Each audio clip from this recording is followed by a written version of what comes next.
Silicon valley, যেখানে ইন্ডিয়ানদের net worth হচ্ছে $1 trillion, আর আমি সিলিকন ভ্যালি জন্ম হতে দেখেছি। আমি ছোটবেলায় ওখানে বড় হয়েছি। আমি খুব পরিশ্রম করেছি নিজে, আমার বন্ধু বান্ধবরা সব ভেটারানরা। আজকে আমরা proud Indian in America.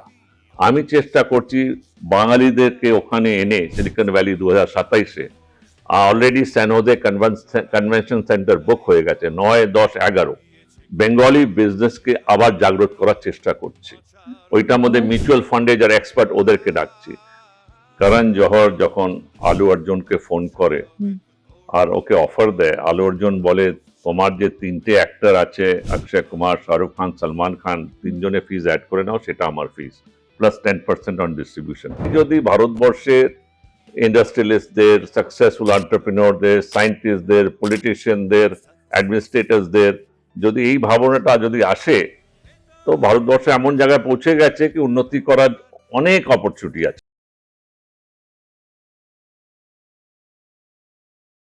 Cup of chai with Orunima, a cup of chai with Orunima, a cup of chai with Orunima, a cup of chai with Orunima, a cup of chai with Orunima. Welcome back to our show, A Cup of Cha with Orunima. A Cup of Cha with Orunima আমাদের podcast series, আর এই podcast series চলছে last 4 বছর ধরে। 200 episode পার করার পর আমরা আজকে যার সাকসেস স্টোরি নিয়ে তোমাদের সামনে হাজির হয়েছি, মানে বলতে অপেক্ষা রাখে না, none other than one and only আমাদের সকলের প্রিয়, আমার ভীষণ কাছের একজন মানুষ, এবং যে গ্লোবাল এন্টারপ্রেনিয়র একজন, মানে কোথায় না, নান আদার দেন রাহুল রয়। রাহুল দা আমাদের ভীষণ কাছের একজন মানুষ। চারিদিকে আমরা যেখানে দেখি আমরা খুব ইন্সপায়ার হই ওনাকে দেখে, এবং he is an global entrepreneur. Globally তার বিজনেস, খেলা, ক্রিকেট, বলিউড, টলিউড সব দিকে রাহুল দার ছাপ। সেই রাহুল দার সাকসেস স্টোরি নিয়ে তোমাদের সামনে হাজির হয়ে গেছি আজকে আমি অরুণিমা। আজকে go to Rahul da. Rahul da, thank you so much. হ্যাঁ, আজকে ওনাকে এত ব্যস্ততার মধ্যে ওনাকে আমাদের পডকাস্টে পেয়েছি। I am really blessed, feeling blessed. সুতরাং কি বা জিজ্ঞেস করবো, ওনার সম্বন্ধে তো তোমরা সকলেই জানো, এবং তোমরা এটাও জানো there is a no shortcut to any success. আজকে উনি যে এত বড় মাপের একজন মানুষ, নিজে যেখানে পৌঁছেছেন জীবনে, আমরা সবাই ইন্সপায়ার হই। সেটা একদিনের কথা ছিল না অবশ্যই। তো শুনে নেব রাহুলদার কাছে তার এই জয়ের যাত্রার কিছু ঘটনা, যেটা দেখে তোমরা ইন্সপায়ার হবে এবং মোটিভেটেড হবে। কেমন? কবে থেকে যাত্রা শুরু, মানে এই যে গ্লোবালি তোমার কাজ করা, আমরা সকলেই তোমাকে দেখে ইন্সপায়ার হই সবসময়, যে কি করে এত বড় সাম্রাজ্য in all forms, business, cinema, global entrepreneur, global influencer. তো তোমার মুখ থেকে শুনি আজকে। ছোটবেলার থেকেই শুরু হয় স্বপ্ন থেকে। পরিবারকে দেখা হয়, আমার 4 ফাদার্স সবাই ব্যবসা করেছে, আচ্ছা, খুব সাকসেসফুল ব্যবসা করেছে। ওনারা কি কলকাতাতেই ছিলেন? কলকাতায় ছিলেন। আচ্ছা, ওরা সব বেঙ্গল ল্যাম্পস থেকে জড়িত। আচ্ছা, 1924 থেকে কোম্পানি এস্টাবলিশড। তো একটা রক্তধারা তো আছেই, ছোট থেকে সেটা দেখে বড় হওয়া। কিন্তু বাঙালির ব্যবসা বেশি দিন টেকে না। এক জেনারেশন পরে আস্তে আস্তে ওগুলো কোন রকমে ডিভাইড হয়ে যায়, ছোট হয়ে যায়, এভাপোরেট হয়ে যায়। তো এগুলো ছোটবেলাতে গল্প শুনেছি বাবার কাছ থেকে, জ্যাঠাদের কাছ থেকে, ভাইদের কাছ থেকে, মার কাছ থেকে। তো একটা ইন্সপিরেশন ছিল কি আমি কি জীবনে চাকরি করব না ব্যবসা করব, তো কি করে নিজে বড় হব, এই ফ্যামিলি ফ্ল্যাগটাকে কি করে ব্রড স্পেকট্রামে নিয়ে যাব, সেটা একটা চিন্তা ছোটবেলা থেকেই ছিল। And morning shows the day একটা পুরনো কথা। এটা কি একদম ছোটবেলায় তখন তুমি, মানে আমি বলবো এই ইন্সপিরেশন তুমি বলতে পারো 8 বছর বয়স থেকেই আমার মধ্যে চলে এসেছিল। একদম শিশু তখন তুমি। ওটার মধ্যে I give credit to DNA also. হ্যাঁ, এক্স্যাক্টলি। আর সেকেন্ড ক্রেডিট দিই কি আমার এনভায়রনমেন্ট, যে বাবার ছোটবেলায় বড় হচ্ছি, বেশিরভাগ ব্যবসাদার বন্ধু ছিল বাবার। ওরা কথা বলতো, আমার মা বলতো খালি তুই কথা গিলিস। তো হ্যাঁ, গিলতাম, যেটা অ্যাকচুয়ালি আমার জন্য একটা ব্লেসিং হয়ে গেল। What is you born for? হ্যাঁ, কথা গেলা মানে শেখা। হ্যাঁ, এই যে বড় বড় মাপের মানুষরা বাড়িতে আসতো, চাই পলিটিশিয়ান আসতো, চাই পুলিশ অফিসার আসুক, ডিস্ট্রিক্ট ম্যাজিস্ট্রেট আসুক, ইয়া সাকসেসফুল সাধুরা আসুক, ভালো মানুষরা আসুক, এই যে গল্পটা গিলতাম ছোটবেলার থেকে, খুব মনোযোগ দিয়ে গিলতাম। ওই গিলতে গিলতে কি হলো, ওই নিজের থেকে ওইটাকে নিজের মধ্যে নিয়ে ওইটার থেকে শিখে আগে বেরোনো। আচ্ছা তো সেটাই চেষ্টা করেছি আর কি। আচ্ছা, মানে এই যে বাইরে তোমার এত বছর ইউএসএ তে থেকেছো বা ওখান থেকেই সব কাজকর্ম করেছো, তো বিজনেসটা কি শুরু হয়েছিল কলকাতা থেকে? না না, আমার প্রায় 45 থেকে 46 বছর হয়ে গেছে একটা কর্মযোগী ইউএসএ তে।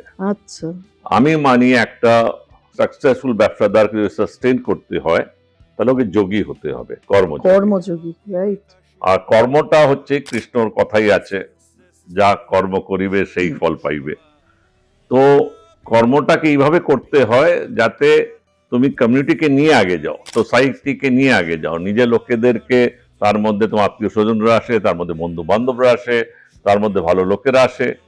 কি করে সবাইকে নিয়ে, আমি যদি একলাই চিন্তা করি আমি একাই থাকবো, বাকি সব গরিব থাকবে, তো বড় লোক কোথায় হবে? হবে, ঠিক তাই। আজ ভারতবর্ষে কি হয়েছে, আজকে 10টা বড় লোক, 100টা বড় লোক, 1000টা বড় লোক, আপনার 1.5 বিলিয়ন লোকের মধ্যে যদি এক মুঠো বড় লোক হয়, দেশ তো বড় লোক হতে পারে না, রাইট। সবাইকে নিয়ে, হ্যাঁ, তোমার সবাইকে নিয়ে যদি বড় লোক হও তাহলে তুমি বড় লোক।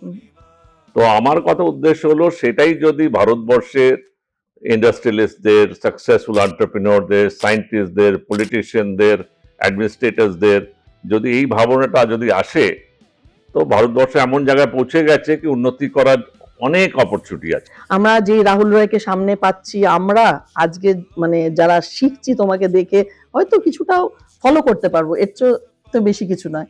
তো রাহুল দা, একটা কথা বলি, ধরো তুমি এত বছর বাইরে ছিলে বা তুমি এখন কলকাতায় আছো, বা সব মিলিয়ে মিশিয়ে তোমার যে দক্ষ যোগ্য, এটা মানে কত বছরের স্প্যান অফ টাইম ছিল, মানে আছে আর কি, কত বছর থেকে শুরু করেছো? খুব ভালো প্রশ্ন। আমার লাইফে অনেক কিছু শেখার থাকে, আমি মানুষের কাছ থেকে অনেক কিছু শিখি, তারপরে একটা ক্রিয়েটিভিটি, একটা ইনোভেশন, একটা ইনভেনশন মাথায় থাকে। লাকিলি আমি এমন একটা টিমের মধ্যে পড়েছিলাম আমার প্রথম চাকরি কর্মে, যারা আমার থেকে বেশি স্মার্টার ছিল, আমার থেকে বেশি নলেজেবল ছিল, আমার বয়সে বড় ছিল, এক্সপিরিয়েন্স বেশি ছিল, কিন্তু ওদের মধ্যে একটা এন্টারপ্রেনিয়রশিপ স্কিলসটা ছিল না, যেটা আমার মধ্যে ছিল। আমি যখন ওখানে বড় হচ্ছি, চাকরি করছি, তো ওই চাকরির ক্ষেত্রেই আমার বন্ধুত্বটা আমি করলাম যারা আমার থেকে অনেক বেশি নলেজেবল। মানুষ করে কি, মানুষরা করে কি, নিজের থেকে কম স্মার্ট লোকের সাথে বেশি বন্ধুত্ব করে, যাতে রাজত্বটা, ডমিনেশনটা মেনটেন থাকে। আমার চিন্তাধারা একদমই উল্টো।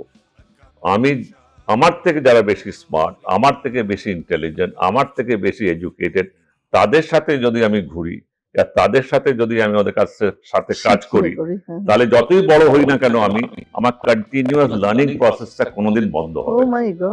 আমি কন্টিনিউয়াস নিজেকে এডুকেট করতে পারবো। রিয়েলি, মানে আমি অনেস্টলি বন্ধুরা, তোমরা বিশ্বাস করো, আমি পাশে বসে আছি আজকে, আমি ধরো আমরা তো এটা আড্ডা দিতে বসেছি, এরকম একজন সাকসেসফুল মানুষের কাছ থেকে আমি এই শুটটা করতে এসে কত কিছুই শিখছি। সুতরাং রাহুল দার যে ভার্সন, যে আমি আজকে নিজে বাচ্চার মতো বাচ্চাদের সাথে মিশে বাচ্চা হওয়ার চেষ্টা করছি, মানে যে মানুষটার মধ্যে সবসময় এত বড় মাপের হয়ে গিয়েও তার মধ্যে সেই ক্ষুদ্র শিশুটা আছে, তাই না? ওইটা বাঁচিয়ে রাখতে হবে। ওইটা যদি না বাঁচো, খুব শীঘ্রই বুড়ো হয়ে যাবে, এক ব্রেন ডেড হয়ে যাবে। তৃতীয় কি আছে কি, যদি আমি বাচ্চা নিজেকে বাচ্চা না মনে করি আর বাচ্চার মধ্যে যদি সরল না হই, তাহলে তুমি কারাপ্ট হয়ে যাবো, কমপ্লেক্স হয়ে যাবো, লোকেদের ঘেন্না শুরু করবো, লোকেদের ভালোবাসা দিতে পারবো না, খালি মতলবের লোকেদের সাথে মিশবো। দেখবে যখন আমরা বাচ্চা থাকি না, আমরা কোনোদিন ভেদভাব করি না, আমরা সবার সাথে মিশি। বাড়ির কাজের লোক হোক, বাইরে গার্ডনার হোক, রাস্তার কিছু ভিখিরি হোক, ড্রাইভার হোক, সবার সাথে মিশি। ওই তাই জন্য সবাইকে বলি, আমাদের ভেতরে যে বাচ্চাটা আছে ওটাকে সবসময় বাঁচিয়ে রাখবে। যেদিন ওইটা শেষ হয়ে যাবে, এটা কারাপ্ট হয়ে যাবে, তার মানে তুমি অমানুষ তৈরি হয়ে যাবে। একদম। আজকের ডেটে মানে ইউথরা কিভাবে কাজ করছে, আজকে তুমি ধরো ক্রিকেট, কি বলে, বলিউড, টলিউড, সব দিক তুমি দাপিয়ে বেরিয়েছো এতদিন। তো তোমার একটা এক্সপিরিয়েন্স বলো, তুমি এই যে গ্লোবালি যেহেতু কাজ করলে, ইউএসএ, ইন্ডিয়া, এখানে সেখানে চারিদিকে যে তোমার এত বড় এক্সপ্লোর করা তোমার বিজনেস, তুমি কি দেখলে পৃথিবীটাকে কোন চোখে দেখলে? পৃথিবীর মধ্যে অনেক রকমের ইন্টারেস্টিং স্পিসিস তৈরি হয়েছে, হুম। তার মধ্যে একটাই কমনালিটি আমি যেটা দেখেছি, সবার মধ্যে একটা আকাঙ্ক্ষা অভিলাষা রয়েছে, হুম। আর সবার মধ্যে অনেকগুলো ট্যালেন্ট থাকতেও একটা হিডেন ট্যালেন্ট রয়েছে হুম। যেটা আমরা কোনোদিন এক্সপ্লোর করি না। আমি সবসময় মনে করি ইউথকে নিজেকে খুব স্ট্রংলি সেলফ অ্যাসেস করা উচিত। একদম। আজকে ইউথকে এটা জানা উচিত কি ও যা বাইরে দেখছে সেটা ও নয়, ওর ভেতরে যেটা আছে সেটাকে আবিষ্কার করতে হবে। ওইটা যদি ও ঠিকভাবে আবিষ্কার করতে পারে যে এটা আমার স্ট্রেংথ, আর এই আবিষ্কারের স্ট্রেংথের থেকেই আমি নিজে বড় হব, আর ওর উপরে যদি ওর বিশ্বাস থাকে, ডিটারমিনেশন থাকে, হার্ডওয়ার্ক থাকে, রেজলিউটনেস থাকে, তাহলেই ও step by step, Rome wasn't built in a day, সবাইকে নিয়ে যে Grow বাচ্চার করা। লড়াইটা সবাইকে নিয়ে যে বাঁচতে হবে, সবাইকে নিয়ে যে বড় হতে হবে, সেটাই ইন্ডিয়া ল্যাক করছে, বেঙ্গল সব থেকে বেশি ল্যাক করছে। তাই জন্য বাঙালি কোথায় ঘুমিয়ে পড়েছে, শুয়ে পড়েছে, একদম একদম একটা ইজি লাইফ চাইছে, কমফোর্ট জোনে থাকতে চাইছে হ্যাঁ, সবসময়। মাসে কিছু টাকা পেয়েও গেলে গভর্নমেন্ট থেকে পাক, কারো কাছ থেকে পাক, ওই ইজি মানিতে বাঁচতে চেষ্টা করে। লাইফে কোনো জিনিস ইজি নয়, life is hard as a rock, but also the same time soft as a fairy tale bed. একদম একদম কিন্তু এটার জন্য হার্ডওয়ার্ক, ডিটারমিনেশন, ইন্টেলিজেন্স, ইন্টেলেক্ট সবাইকে একসাথে কালেকটিভ ভাবে আনতে হবে। ওইটার ফর্মুলাটা কি, ওটার মন্ত্রটা কি, ওটার রেসিপিটা কি, সেই নলেজটা আমি অর্জন করেছি। এখন আমার ডিউটি হচ্ছে এই যে জিনিসগুলো শিখেছি, এই ইনগ্রেডিয়েন্ট গুলো, একটা ভালো যে কুক হয় ও সবসময় মনে রাখবে নিজের লাস্ট মিনিট যে মশলাটা মেলা এটা কোনোদিন শেয়ার করে না। আমার বাড়িতে তাই, আমার যে বাড়িতে কোক আছে সে লাস্টে গিয়ে নিজে নাড়িয়ে দেবে, দেবে। তারপরে অন্য রান্না থেকেও বেটার হয়। তাই আমি তোকে জিজ্ঞেস করলাম আমার এই বাড়িতে, আমি বললাম, তরুণ তুই লাস্টে কেন এটা কাউকে বলিস না? বললো, স্যার এটা যদি বলে দিই আমার চাকরিটা থাকবে কি করে? কথাটাও নিজের জায়গায় ঠিক বলে, কিন্তু আমিও বললাম তুই যদি আজকে 10টা লোককে শেখাস, তুই নতুন কিছু শিখবি, আরো নতুন কিছু করবি, একদম। ওদেরকে এটা শিখতে দে। তো আমার লাইফে কি আছে, আমার কেউ কম্পিটিশন হয় না, আমি তো শিখতে থাকবো, আমার শেখা বন্ধ হবে না, কিন্তু যা শিখেছি অন্যকে শিখিয়ে আমি আরো এগিয়ে যাব। একদম। ওরা যতক্ষণে ক্যাচ আপ করবে আমি আরো এগিয়ে যাব। রাহুল দার কাছে হয়তো এইটাই একটা বিশেষত ভাবে জানা যে এই মানুষটা আজকে এত ফ্লারিশ করেছে লাইফে, এত বড় মাপের বিজনেসম্যান হয়েছে কি করে, একদিনে নয়, অনেক বছরের কর্মকাণ্ড, অনেক দক্ষযোগ্য, অনেক হার্ডওয়ার্ক। সুতরাং এই যে কিছু কিছু টিপস, এটা আমি আজকে ভীষণ ফরচুনেট অ্যান্ড ব্লেসড যে আমি সেগুলো জানতে পারছি এবং আমাদের অনুষ্ঠানের থ্রুতে তোমাদের কাছে পৌঁছে দিচ্ছি, তাই তো? একদম। আচ্ছা দাদা, তুমি এরকম বলিউড টলিউড নিয়ে কাজ করছো, ফিল্ম ইন্ডাস্ট্রি তো তুমি একদম মানে কি বলে cherry of the cake, right? তো এই তুই যেহেতু আমি নিজে একজন ফিল্ম মেকার, হ্যাঁ, ফিল্ম ইন্ডাস্ট্রি আমার মানে ফিল্মই আমার কাজ, হ্যাঁ, হ্যাঁ। হ্যাঁ, তো সেই হেতুই আমি একটু ফিল্মে চলে এলাম। একদম। তো তুমি যখন এত বছর বাইরে কাজ করেছো, মানে নিজের সাম্রাজ্য তৈরি করেছো, বলিউড টলিউড সব কাঁপিয়ে বেরিয়েছো, তো তোমার আমরা টলিউডে কোথায় ল্যাকলস হচ্ছে আমাদের, যে আমরা বলিউডকে কপি করছি, বলিউডের মতো তো হতে পারছি না, সেখানে তো বাজেট ফ্যাক্টর থেকেই যায়। তো তোমার মতো এক বিগ শট অফ বিজনেসম্যান, তার কাছে এটা জিজ্ঞেস করো, আমরা কি করলে, মানে আমরা টলিউড কি করলে আমরা একটু আরো বেশি এক্সপ্লোর করতে পারবো as a film maker, as a director, producer, in every way? Arunima, তো প্রশ্নটা এত ভালো, এই প্রশ্নটা তোমার ছাড়াও অনেক নাম নেব না, অনেক এখানে বড় বড় সুপারস্টারও আমাকে করেছে, আর আমি ওকে একটাই জবাব ওদেরকে দিয়েছি, তোমাকে এক জবাব দেব। আচ্ছা। আজকে যখন আমি বলিউডে যাই, হুম। ইয়া টলিউড মানে অন্ধ্রপ্রদেশ, এরা সাউথ ইন্ডিয়া টলিউডে যাই, হুম। আজকে তুমি জানো একটা ঘটনা সবাই জানে, করণ জোহর যখন আলু অর্জুনকে ফোন করে হুম। আর ওকে অফার দেয়, আলু অর্জুন বলে তোমার যে 3টে অ্যাক্টর আছে, অক্ষয় কুমার, শাহরুখ খান, সালমান খান, 3জনের ফিজ অ্যাড করে নাও, সেটা আমার ফিজ প্লাস 10% অন ডিস্ট্রিবিউশন। হুম। শুনে প্রায় করণ জোহর অজ্ঞান হয়ে পড়ে যায় হুম। কি আমি বলিউড পুরো দেশের সিনেমা, হুম। একটা স্টেট আমাকে বলছে 3জনের তুমি ফিজ অ্যাড করে প্লাস 10% ডিস্ট্রিবিউশন, তারপর আলু অর্জুন আসবে, এটা কি করে সম্ভব বাবা, হতে পারে? হ্যাঁ। কারণ হিসাব করে দেখা গেল আলু অর্জুনের ইনকাম কিন্তু ওই 3জন অ্যাক্টর থেকে সত্যি অ্যাড করে সেটাই ওর ফিজ। কারণ আন্ধ্রা ইয়া সাউথ ইন্ডিয়া কি করে এটা অ্যাফোর্ড করতে পারে, এটা প্রশ্ন কেন মানুষের জাগে না? একদম। Answer is very simple. আন্ধ্রাতে আপনি যান, হায়দ্রাবাদে যান, রেড্ডিদের বাড়িতে যান, আইয়ারদের বাড়িতে সাউথ ইন্ডিয়ায় যান, দেখুন কিভাবে ওরা উন্নতি করেছে, কিভাবে ওয়েলথকে কিভাবে ওরা বানিয়েছে, আর কিভাবে ডিস্ট্রিবিউট করেছে। তো যেই স্টেটে ইকোনমি টপ পিকে থাকবে, কেন কি আন্ধ্রাতে আপনার মহারাষ্ট্র থেকে বেশি লোকেরা তাড়াতাড়ি সাকসেসফুল হয় আন্ধ্রাতে। আচ্ছা। তাই জন্য লোকেরা ওখানে দৌড়ে, আমাদের হিরোইনরা ওখানে দৌড়ে। আজকে সাউথ ইন্ডিয়ান অ্যাক্ট্রেসরা কেন হাই পেড, কেন কি ওখানের ইকোনমি এত ভালো, ওখানে নতুন বড় লোক অনেক ক্রিয়েট করতে পারে ওরা এভরি ডে। ওই 4টে বড় লোক নিয়ে ওরা থাকে না। তো আমাদের জায়গায় কি হয়েছে, আমাদের বেঙ্গলে মারবাড়ি বড় লোক হলে ওইটা হবে না, বাঙালি কটা বড় লোক হচ্ছে এভরি ডে, কটা মিলিয়নের তৈরি হচ্ছে, মাল্টা মিলিয়নের তৈরি হচ্ছে, কটা বিলিয়নের তৈরি হচ্ছে। ওরাই তো বাংলা সিনেমা দেখবে, ওরাই বাংলাকে বাঁচাবে, বাড়াবে। যখন এখানেই আমরা তৈরি করতে পারছি না, ইজি লাইফ বাঁচতে চেষ্টা করছি, তো ইন্ডাস্ট্রি, একটা ইন্ডাস্ট্রি আরেকটা ইন্ডাস্ট্রি ডিপেন্ডেন্ট থাকে। ইকোনমি যখন বাড়ে, লোকেদের পয়সা হবে। আজকে মনে কর এখানে একটা লোকের হঠাৎ ও 100 কোটি বানালো, 100 কোটিতে ওকে 30 কোটি বড় ট্যাক্স দিতে হবে, তো 20 কোটি সিনেমা বানাবে না, ট্যাক্স রাইট অফ পাবে না। যদি লস হয় 20 কোটি রাইট অফ করবে। যদি 100 কোটি না বানায় 20 কোটি বই কি করে করবে? ও প্রডিউসার হোক না হোক ডাজন্ট ম্যাটার। আর যদি হিট হয়ে গেলে ওটা পকেটে রেখে নেবে, আরো 4টে বই বানাবে। একদম। তো আমার কথা হচ্ছে সেইভাবে আন্ধ্রা লোকেরা এত পয়সা লাগাচ্ছে বলেই ওখানকার রেট বেড়ে যাচ্ছে। আমাদের তো আমার যে পরিশ্রমটা আমি করছি কি, বেঙ্গল বিজনেস কনফ্লুয়েন্স অরুণিমা তোমার এই চ্যানেলের থ্রু 2027-এ সিলিকন ভ্যালি, যেখানে ইন্ডিয়ানদের নেটওয়ার্থ হচ্ছে $1 ট্রিলিয়ন, আর আমি সিলিকন ভ্যালি জন্ম হতে দেখেছি, আমি ছোটবেলায় ওখানে বড় হয়েছি। আমি খুব পরিশ্রম করেছি নিজে, আমার বন্ধু বান্ধবরা সব ভেটারানরা। আজকে আমরা প্রাউড ইন্ডিয়ান ইন আমেরিকা। আমি চেষ্টা করছি বাঙালিদেরকে ওখানে এনে সিলিকন ভ্যালি 2027-এ অলরেডি স্যান হোজে কনভেনশন সেন্টার বুক হয়ে গেছে, 9, 10, 11 বেঙ্গলি বিজনেসকে আবার জাগ্রত করার চেষ্টা করছি। ওইটার মধ্যে মিউচুয়াল ফান্ডে যারা এক্সপার্ট ওদেরকে ডাকছি, বাঙালিদেরকে বলছি 100 টাকাতে 1000 টাকা ডিপোজিট শুরু করো। এটাই একটা ইনভেস্টমেন্ট, একটা মিউচুয়াল ফান্ড। 100 টাকাতে তুমি হারলেও তো হারালে তো কিছু এসে যায় না, কিন্তু যে ফান্ডটা তৈরি হবে ওইটা দিয়ে হতে পারে 500 লোকের ব্যবসা শুরু হতে পারে, 1000 লোকের ব্যবসা শুরু হতে পারে। তারপরে ওখানে ব্যবসা কি করে করতে হয়, রিয়েলি মানে hats off to you Rahul দা। তুমি কোন লেভেলে ভেবেছো, এটাই কজন ভাবে।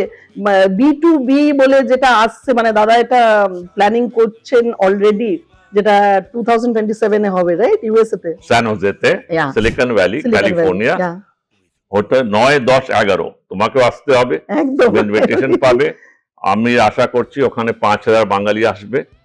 আর বাঙালির সাথে যারা এই বিশ্বে যারা নাম করেছে আর যারা ব্যবসায় শুরু করেছে, বায়ার, যারা বড় বড় কোম্পানির বায়ার আমেরিকার, তারাও থাকবে। তো আমি রিচ করছি সবাইকেই, যাতে বাঙালিরা এসে দেখুক, আর যারা ব্যবসা করছে ওদের ব্যবসা আরো যাতে বড় হয়, যারা ব্যবসা করছে না ওরা যাতে শুরু করে, যারা কর্পোরেটে চাকরি করছে কলকাতায় ওরা কি করে সিও। এখন বাঙালিরাও সিও হতে পারছে না, সিএফও হতে পারছে না, চিফ অপারেটিং অফিসার হতে পারছে না, চিফ মার্কেটিং অফিসার হতে পারে না। ওই জবগুলো অন্য জায়গায় চলে যাচ্ছে, আমরা বাঙালিরা উঠতে পারছি না, একটা ম্যানেজার হয়ে শেষ হয়ে যাচ্ছে। তাই জন্য কর্পোরেট ল্যাডারে কি করে বড় হতে হয় সেটাও শিক্ষা দেওয়া হবে। তো এটা কমপ্লিট শিক্ষা, যা চাকরি করছে ওরা কি করে চাকরিতে নাম করে, যারা ব্যবসা করছে ওরা কি করে ব্যবসা বড় করতে পারে, যারা রিটায়ারমেন্টে পরে ব্যবসা করতে চায় ওদের কি করে ব্যবসা করতে হবে। তো অনেক ডিটেল প্রোগ্রামটা আমরা 2027-এ আমি চেষ্টা করে যাচ্ছি আমার বন্ধু বান্ধবদের সাথে এই স্যান হোজেতে। আশা করছি এটা খুব সাকসেসফুল হবে। আজকে বেঙ্গলে কেন বেঙ্গলিরা বাংলা পক্ষ খুব লড়াই করছে এইসব নিয়ে আমাদের, তো তুমি কি একটা সাজেশন দিতে পারো, মানে সাজেশন দাও আমাদের ইউথ কাম সবাইকে, যে বাঙালিরা একটু এগোক? তুমি তো একটা প্রচেষ্টা শুরুই করছো 2027-এ। অনেকদিন ধরে এটা চলছে, সাইলেন্টলি চলছে, অনেক চেষ্টা। যেহেতু এই ফর্মুলাটা সাকসেসফুল হয়েছে প্রথমে ভারতীয়দের ক্যাক করা আমেরিকাতে, এখানে আমি ক্লাস 20 বছর ধরে আসছি, আর সোমনাথ চ্যাটার্জি আমাকে এখানে এনেছেন। এটা অনেকভাবে চেষ্টা করে এখানে অনেক বাঙালিরা সাকসেসফুল হয়েছে, যারা ধরো এই আমার বিচারধারা, আজকে তুমি বললে কি তুমি চাকরি করতে কর্পোরেটে, ওখান থেকে চিন্তা করলে কি তুমি এতগুলো টেকনিশিয়ান হায়ার করতে পারবে, আমি কেন চাকরি আমি সেই সময় দেবো, আমি এফর্টটা নিজের কাজটা নিজে এফর্ট দেবো। রাইট রাইট, এই যে রিস্কটা নিলে, ওই একটা বলে রিস্ক বিহেভিয়ার, যেটা বাঙালির মধ্যে খুব কম। খুব কম, তুমি পেয়েছো এটা ডিএনএ এর মধ্যে, একদম কোথাও পেয়েছো ইন্সপিরেশন থেকে, সেটা বাঙালি চিন্তা করে। আমি খালি বলছি না সবাইকে ব্যবসায়ী করতে হবে, চাকরি Not like করতে that, হবে, হ্যাঁ, হ্যাঁ, আর তারপরে গভর্নমেন্টের উপরে লাইক করে যে সবকিছু থাকো, গভর্নমেন্ট তুমি বানাচ্ছ। তো আমার ওই অল্প টাকায় আজকে ইনফ্লেশন প্রত্যেক বছর 3% বাড়ছে ভারতবর্ষে, তো মানুষ বাঁচবে কি করে? তো আমার একটাই চিন্তা কি বাঙালিকে যতক্ষণ না নাড়িয়ে চাড়িয়ে জার্ক দিয়ে ওদেরকে ইন্সপায়ার না করা যায়, যদি মাইন্ডসেটই না হয়, আজকে যদি খালি তুমি টাকাও যদি কাউকে দাও কি শুরু করো, কালকে 4 মাসের টাকাটা শেষ হয়ে যাবে, 1 বছরে শেষ হয়ে যাবে, একদম এরকম একদম। মাইন্ডসেটটাই নেই। না আরেকটা জিনিস আমি তোমার সাথে এটা অন স্ক্রিনই বলছি রাহুল দা, ধরো আমি যখন সিনেমা করতে গেলাম না, আমার তখন মনে হয়েছিল যে ফিল্ম ইন্ডাস্ট্রিতে মহিলা প্রডিউসার নেই, রাইট? সবাই মানে পুরুষতান্ত্রিক সমাজ, পুরুষতান্ত্রিক ফিল্ম ইন্ডাস্ট্রি, ফাইন, কিন্তু কেন একটা মহিলা পারবে না? তো আমার ওই জনার থেকে দিন আমার মনে হলো আমি নিজে প্রডিউস করব, আমি কোথাও ফান্ড চাইবো না, আমার তো নিজের একটা বেসিক ফান্ড আছে, আমি সেটা নিয়েই দেখি না, রিস্ক নিতে তো হবেই। তো আমাকে এরকম কিছু প্রশ্ন এসছে নন বেঙ্গলি পিপলস থেকে যে आप ही प्रोड्यूसर हो? मैं बोले हाँ क्यों? ना आप डायरेक्टर हो, आप प्रोड्यूसर हो, माने पर्दे के पीछे भी आप प्रोड्यूसर हो? अरे हाँ, पर्दा ही नहीं था तो आगे आप पीछे। তো মানে মানুষকে না সেই ঠুলি পরিয়ে দেয় বলে না, ওরকম করে দিচ্ছে।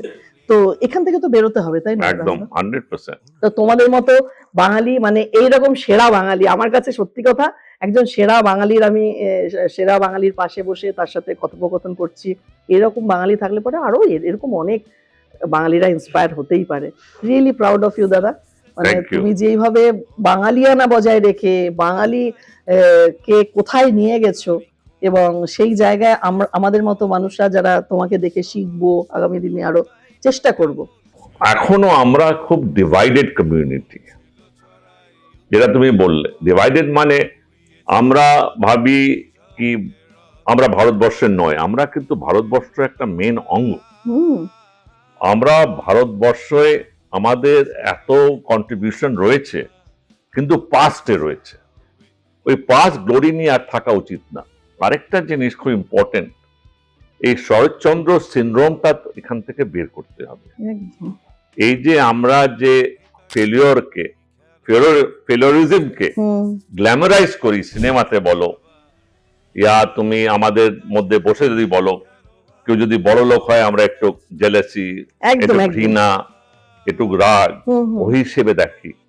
সেইগুলো যে ইনজেক্ট করা হয়েছে লাস্ট 60-70 বছর ধরে, ওটার থেকে বেরোতে হবে।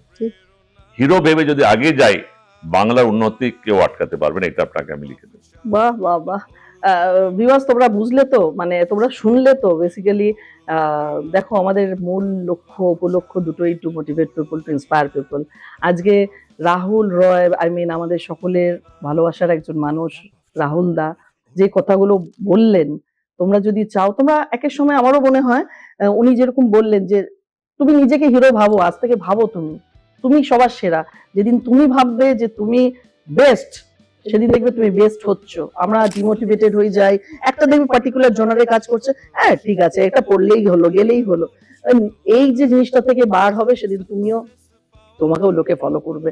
আপাতত মানে আমরা মুখিয়ে থাকি 2027-এর জন্য, যে কিছু বাঙালি যাতে তোমার হাত ধরেও একটা মানে গ্লোবাল জায়গায় পৌঁছতে পারে। দাদা পৌঁছচ্ছে এবং পৌঁছবে, আর আমার হাত দিয়ে আসুক না দিয়ে আসুক doesn't matter, so far the count goes high, I am very happy. Oh my God, thank you so much. আমি একজন মানে সেলফ ডিপেন্ডেন্ট এন্টারপ্রেনিউর, এককভাবে কাজ করছি লাস্ট 10 বছর ধরে। তার আগে তো কর্পোরেটে ছিলাম। আমি এই পডকাস্টটাও করছি ঠিক কোভিড এর পর থেকে, যেখানে 200টা এপিসোড হয়ে গেছে। তো তোমার মতো মানুষকে আমার মানে শোতে পেয়ে আমি আপ্লুত, আনন্দিত এবং ব্লেসড। একটাই জিজ্ঞেস করবো, তুমি 10-এ আমাকে আমার পডকাস্টে কাপ অফ চা উইথ অরুণিমাকে কত দেবে? কততে খুশি হবে বলো? আমি খুশি হব না, তুমি যা দেবে আমাকে সেটা আমার কাছে একটা সার্টিফিকেট হয়ে থাকবে। আমি তোমাকে বলি, আমি এর ব্যাপারে খুব লিবারেল। আমার কাজ হচ্ছে মোটিভেট করা, তাই জন্য আমি তোমাকে 10-এ 10 দেবো। বলো কেন? এটাকে তোমার খুশি করার জন্য বলছি না, তোমাকে 10-10 এর জন্য বললাম, কেন যেটা আমি বললাম তোমার মধ্যে হিরো ভাবটা আমাকে বের করতে হবে, দেখাতে হবে তুমি হিরো, তোমাকে মেরারটা দেখাতে হবে, হিরোর মেরার। তুমি নিজে 10-10 যদি ভাবো, তুমি নিশ্চয়ই স্ট্যান্ডার্ডটা নিজে করবে না, একদম 10কে 10 মেনটেন করবে। একদম তো 10 যখন মেনটেন করবে, যদি সত্যি তুমি ভাবো আমাকে রাহুল রয় 10 বলেছে, কিন্তু আমি বোধহয় 6-তে আছি, উনি 10 বলেছেন, আমাকে 10-এ যেতে হবে, দুটো জাগালাম। হ্যাঁ এই দুটো জিনিস তোমাকে 10-এ 10 পৌঁছাবে, এর জন্য 10-এ 10 দিতে হবে। ওয়াও থ্যাংক ইউ বন্ধুরা, আমরা তাহলে অনুষ্ঠান শেষ করছি আজকে। আরো একটা এপিসোড আমার বাকি রইল, আরো অনেক কিছু জানতে হবে রাহুল দা তোমার সম্বন্ধে, সুতরাং আমরা এপিসোড 2 আরেকদিন শুট করব, কেমন? একদম। আপাতত আমরা আর তোমার জন্য একটা ভালো খবর বলি দিই, 2027 যখন আসবে, হুম, তোমার তো একটা ইচ্ছা আছে, আমি একদম। তোমার জন্য কি করব সেটা আমি বলে দিই। তোমাকে এমন একটা স্টেজ দেব, এখন ওখানে অনেক বাঙালিরা আছে যারা ভারতবর্ষে ফিরবে, ওদের H1B ভিসা প্রায় শেষ হতে যাচ্ছে, ওরাও ওখানে এই লাস্ট 6-7-8-10 বছর অনেক টাকা করেছে, ওরা বেঙ্গলে ফিরছিল না, আমি ওদেরকে মোটিভেট করতে শুরু করছি, না তোমরা বেঙ্গলে যাবে, হুম। বেঙ্গলে ব্যবসা শুরু করবে, আর বেঙ্গলে লোকেদেরকে হায়ারিং করবে, ওখানে তুমি অনেক অপরচুনিটি পাবে। প্রত্যেকটা বাঙালির মধ্যে মনে রাখবে একটা আর্ট লুকানো আছে, দোকানও আছে, সব অল্প সেই আছে। আর্টটাকে তুমি যদি জাগৃত করতে পারো, তুমি দেখবে ওখানেই বসে তুমি অনেক ইনভেস্টর পাবে, যে তোমার সাথে কাজ করার জন্য 4 পা এগিয়ে থাকবে। বাহ, এটা আমি পুরো আই বিশ্বাস এম করি। সো হ্যাপি বিকজ ছবি বানানোই আমার এখন কাজ, আর তোমাদের মতো মানুষের যে সাথে যদি জুড়ে মানে সহযোগিতা পাই, তাহলে নাথিং লাইক ইট। মানে বাংলা সিনেমাকে এক্সপ্লোর করার চেষ্টা করব ওয়ার্ল্ড ওয়াইড, একদম। এটাই আমার মিশন। আপাতত আমাদের অনুষ্ঠান এখানে শেষ করছি। থ্যাংক ইউ সো মাচ দাদা, once Thank you. Again, and always viewers believe in karma. Thank you. Editing নেই কোনো গল্পের মাঝে, শুনে নাও তুমিও লাগবে কাজে, বাঁচার অনুপ্রেরণা। A cup of chai with Arunima, a cup of chai with Arunima, a cup of chai with Arunima, a cup of chai with Arunima, a cup of chai with Arunima.